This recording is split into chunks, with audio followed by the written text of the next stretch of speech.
नमस्कार। खबरों की खबर में आपका स्वागत है। ऐसा लगता है कांग्रेस पार्टी ने सरेंडर कर दिया। कांग्रेस पार्टी के एक वरिष्ठ लीडर, ओवरसीज कांग्रेस मतलब भारत के बाहर दुनिया भर में कांग्रेस के संगठन जो है उसके अध्यक्ष सैम पेट्रोडा, जो आजकल सुर्खियों में हैं, उन्होंने एक ऐसा बयान दिया है जिससे तो यही लगता है कि कांग्रेस पार्टी ने सरेंडर कर दिया। सैम पेट्रोडा कह रहे हैं कि भारतीय जनता पार्टी 400 सीट आसानी से जीत जाएगी। कुछ इफ एंड बट है, उस पर मैं आऊंगा, लेकिन ऐसा लग रहा है कि एक ग्राउंड तैयार किया जा रहा है।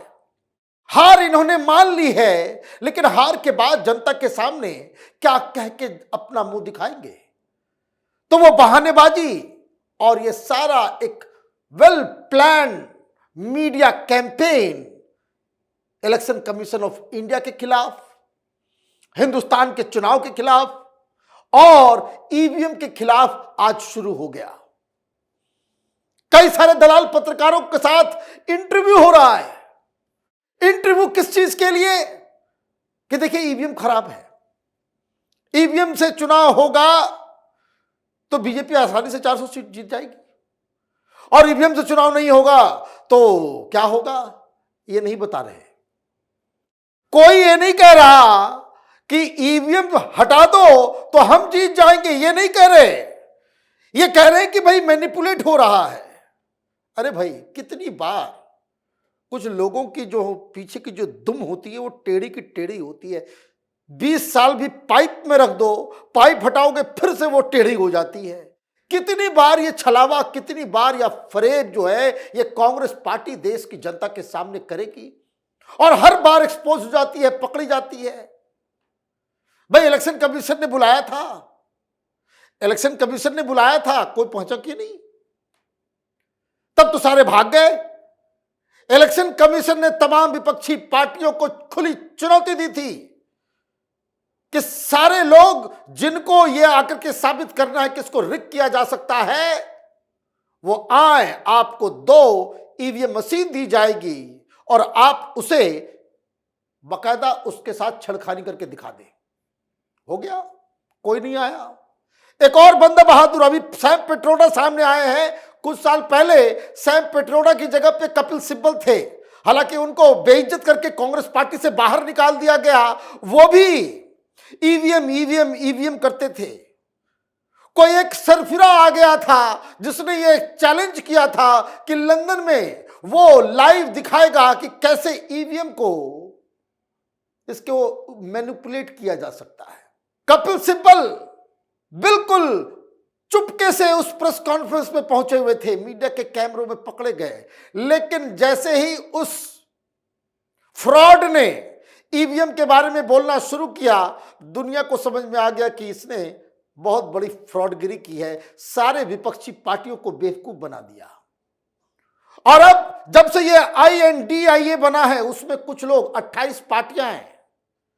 अभी हाल में जो मीटिंग हुई उसमें ईवीएम के ऊपर सबसे ज्यादा चर्चा, भाई मोदी को कैसे हराओगे, क्या स्ट्रेटजी है, क्या प्लानिंग है, कौन नेता होगा, क्या नीति होगी, इस पे डिस्कशन नहीं हुआ।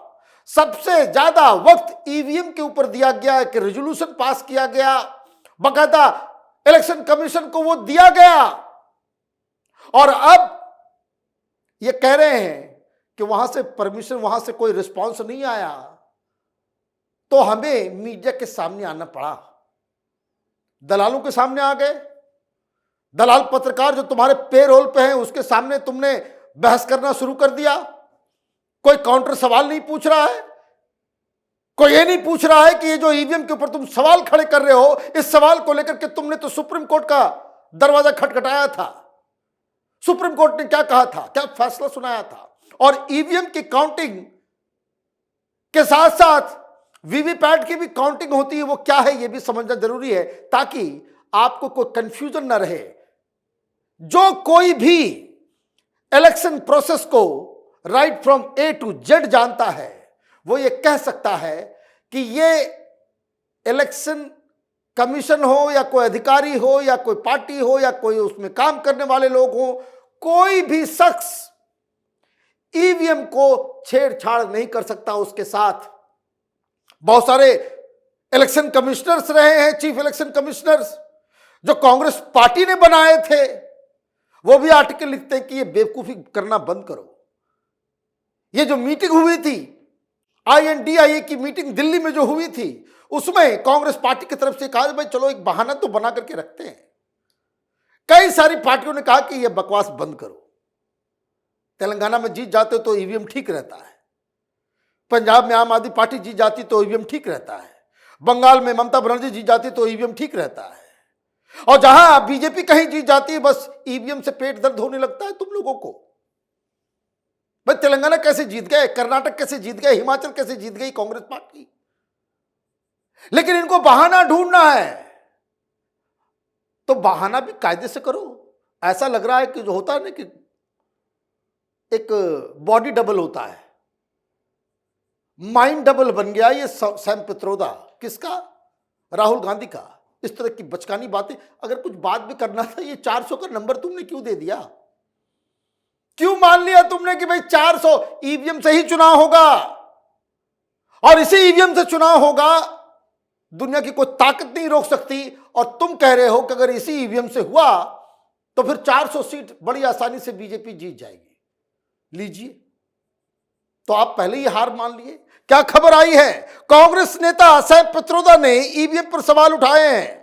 उन्होंने कहा है कि लोकसभा चुनाव से पहले अगर ईवीएम को ठीक नहीं किया गया तो भाजपा 400 से ज्यादा सीटें जीत सकती है। उन्होंने कहा कि यह सब वन मैन शो के बारे में है। अगर ईवीएम ठीक नहीं होती है तो 400 सीट वाली बात सच हो सकती है। उन्होंने एजेंसी को दिए इंटरव्यू में इलेक्ट्रॉनिक वोटिंग मशीन पर चिंता जताते हुए कहा कि इस बार का चुनाव भारत के भाग्य का फैसला करने वाला होगा। सुप्रीम कोर्ट के पूर्व न्यायाधीश मदन बी लोकुर की अध्यक्षता वाले NGO the citizens commission on election की एक रिपोर्ट का हवाला दिया और कहा कि रिपोर्ट की मुख्य सिफारिशें वर्तमान डिजाइन को संशोधित करने की थी। पित्रोदा ने कहा कि मैंने चुनाव आयोग के जवाब का इंतजार किया, लेकिन जब ऐसा नहीं हुआ तो मैंने बोलने का फैसला किया। भाई क्या चिट्ठी लिखा था तुमने? और ये कौन सी ये नई बात? ये तो हर बार चीखते चिल्लाते रहते हैं। आपको तो जमीन का कोई हिसाब किताब मालूम नहीं कि लोगों के बीच क्या चल रहा है। आपको सुगुफा छोड़ना है, चुने हुए पत्रकारों को इंटरव्यू देना है कि ताकि कोई हार्ड सवाल नहीं। क्यों? क्योंकि ये प्रोपेगेंडा करना है। ईवीएम बदलो देश बचाओ, ईवीएम हटाओ देश बचाओ, ये ट्विटर पे आज ट्रेंडिंग करवा रहे हैं कांग्रेसी दलाल। भाई क्यों करवा रहे हो? तो रेजोल्यूशन 19 दिसंबर को बकायदा ये इंडिया गठबंधन के लोगों ने पास किया था, जिसमें लिखा था India parties reiterates that there are many doubts on integrity of the functioning of EVMs. These have been raised by many experts and professionals as well. Our suggestion is simple. Instead of the VVPAT slip falling in the box, it should be handed over to the voter, who shall then place it in a separate ballot box. After having verified his or her choice, 100% counting of VVPAT slip should be then be done.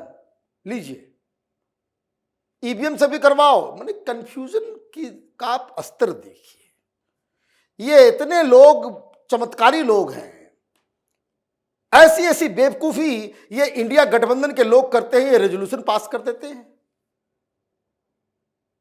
ये क्या कह रहे हैं? ये कह रहे हैं कि देखिए, ईवीएम में बटन दबाओ, ईवीएम से भी काउंटिंग हो, और जो वीवीपैट जो होता है जिसमें आप जब वोट करने जाएंगे तो आपने किसको वोट किया है वो आ जाता है, फिर वो अंदर जमा हो जाता है।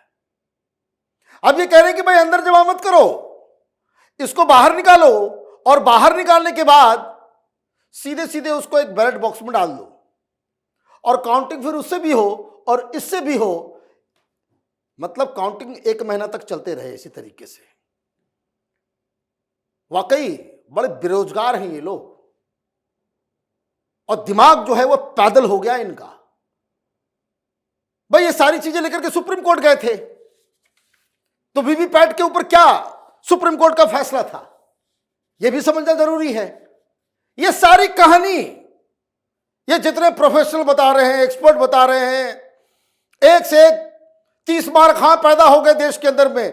किसी ने आज तक यह साबित नहीं किया कि ये जो ईवीएम है उसको मैनिपुलेट किया जा सकता है। No one.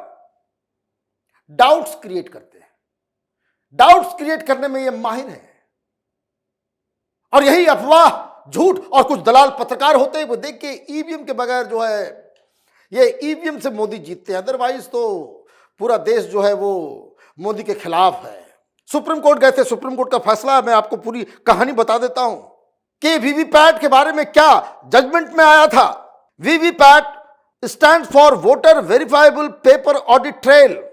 It is a ballotless system that prints a paper slip with the name of the candidate, his or her serial number and the symbol of the party he/she is standing for. The Supreme Court has ordered the EC to do it on 5 EVM VVPAT per assembly segment. The EC has decided that the counting of 5 VVPATs will be done in chronological order. The returning officer can declare the final result of the constituency after the VVPAT matching process has been completed. Supreme court गए थे ये लोग, तो वहां election commission ने कहा कि भाई वीवीपैट भी है, वो सिस्टम हम लगा देते हैं, आपने किसको वोट किया वो दिख जाएगा और वो स्लिप जो है वो अंदर गिर जाएगा। और जब इसकी काउंटिंग होगी तो हर पार्टी के, जब वोटिंग डाला जाता है, आप इस चीज को समझिए, ये कैसे बेवकूफ बनाना चाहते हैं देश की जनता को। वोटिंग के पहले कम से कम 3 बार उस मशीन की टेस्टिंग की जाती है जिस दौरान हर पॉलिटिकल पार्टी का बंदा वहां मौजूद होता है।